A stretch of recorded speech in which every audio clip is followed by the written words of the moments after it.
Welcome back, everyone. Today I'm working on several folders. My little small ladyfinger liner locks, a little larger liner lock, and a couple frame locks. Now I'll be working on them all at the same time except for my big frame locks. I'll kind of catch them up as I go. So right now, let me show you what we have.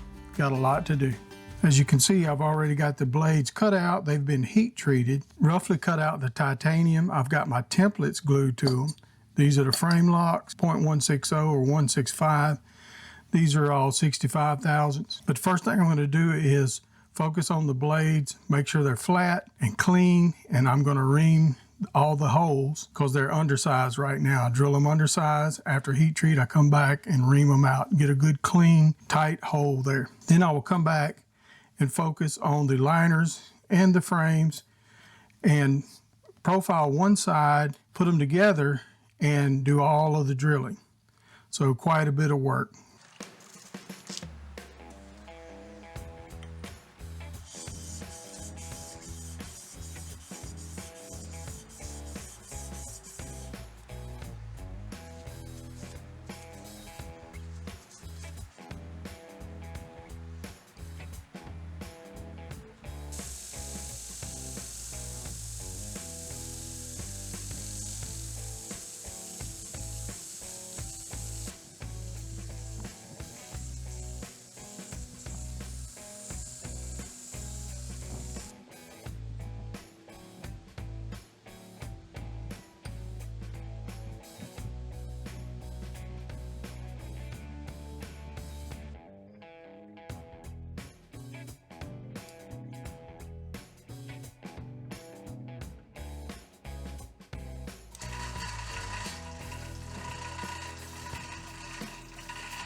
So how many of you caught that? Please let me know down in the comments. I'd like to know who's paying attention watching these videos. But yeah, we made a boo-boo, or I did. That pivot hole should have been 1/8, not 3/16. Actually, I drill them 1/85 and ream them, and or 1/2/3, and or I'm using a 120 for a 1/8 bit or a 1/8 reamer, which is 125. But regardless, not paying attention. That's what happens when you got 3 different kinds of projects going on.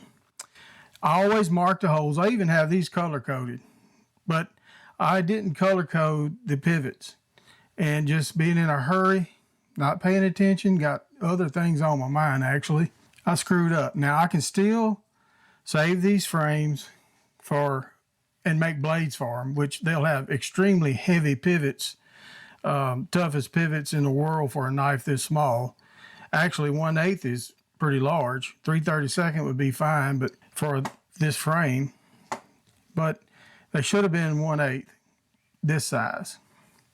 Now I can't put the blades, use the blades in those frames. I can't, like, I could drill them out with carbide, but I'm not ruining my carbide bit and reamer on that hard steel. It's already been hardened.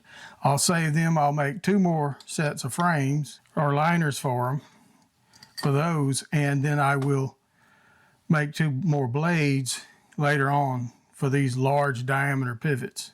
It seems like the last few videos been nothing but screw ups. Anyway, hopefully that information will help you. I'm just letting you know how it goes. Everybody screws up, especially me.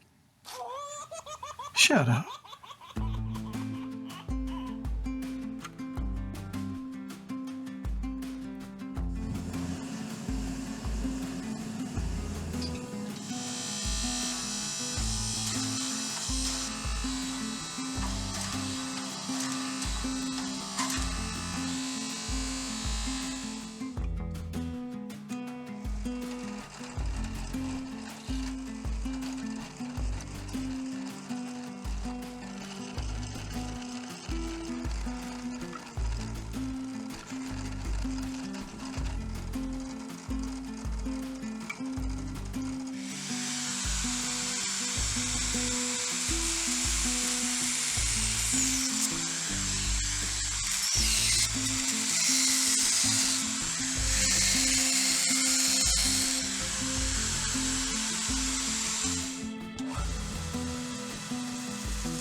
Thought I'd stop a second and show you a couple things that I do.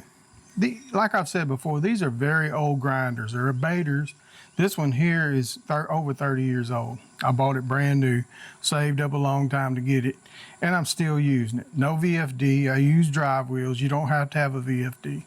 But what I'm getting at here is when I bought this grinder, I had the flatten attachment and I bought a small wheel attachment. But you don't get anything like rests and all that stuff. You have to build them. At least I had to for these grinders. The grinders these days, you can buy all of that stuff, and that's why, you know, they're $4,000 or $5,000 packages. And these are even more expensive. A Bethard is these days, which is why I don't have a modern, updated grinder with a VFD. That'd be nice, but I make my attachments. They're pretty easy, and you just have to adapt what you can with what you have. I have rests that I've made for all of my grinders, and if I'm on a small wheel, I made a rest that I can bolt to the side here, and I'll show you. And here's one for my wheels. I can go up to a 6-inch wheel with this. This is a 4-inch wheel, and it's bolted to the bottom of the arm. This one will be bolted to the side of the fork, but you can adapt your grinders and make the tools you need. Hope that helps somebody. But I'll show you here how I bolt this one on.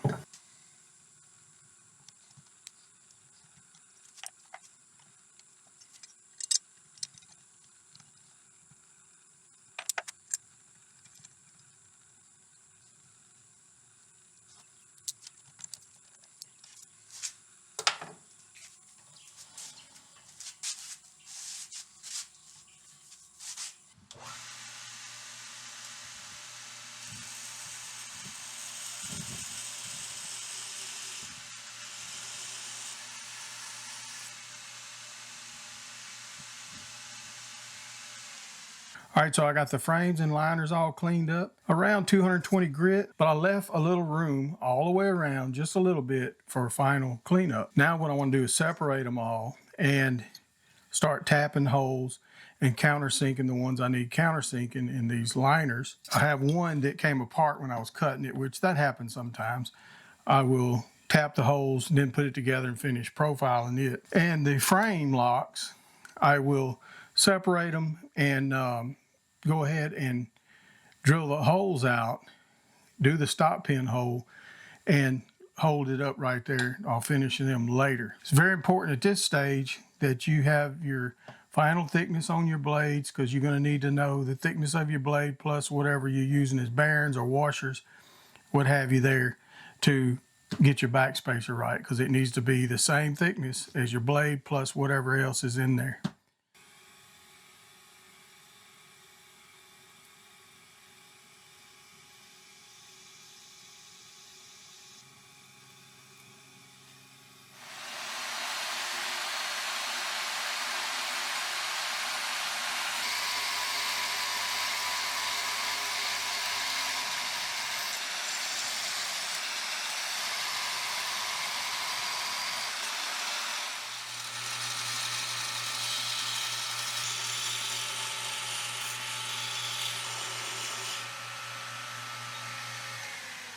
All right, so right now I've got all the back spacers glued to the frames and liners, and I'm gonna let those dry a little while. They're just temporary glue with super glue so I can drill them out.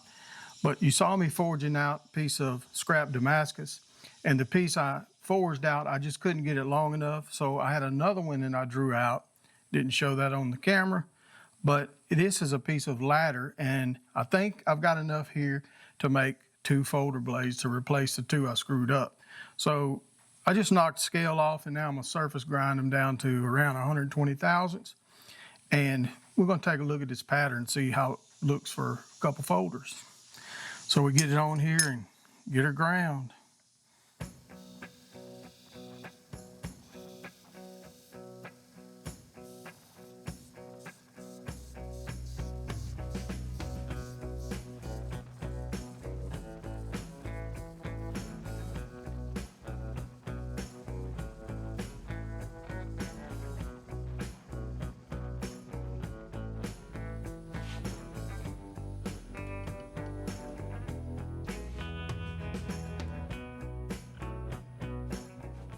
All right, so I just did a rough etch. It's only ground to 50 grit, 60 grit surface ground, but I've got around 125 thousandths, and I'll be taking it down a little more after heat treating, thermal cycling, and all that stuff. But I've got a good pattern there, so I'm happy about that. And I'll just take the blades, set them on here, trace them out, and cut them out. And I've got enough room for 2 blades, so I'm very happy about that. And then I'll make the back spacers. I've got to drill the other back spacers on the rest of the knives, but I'm gonna do all of that when I get this one made. And we're gonna have to do that on the next one. We're out of time. So make sure you watch the next video. I wanna thank you for watching this one. Thank you to my patrons, and we're gonna see you on the next one.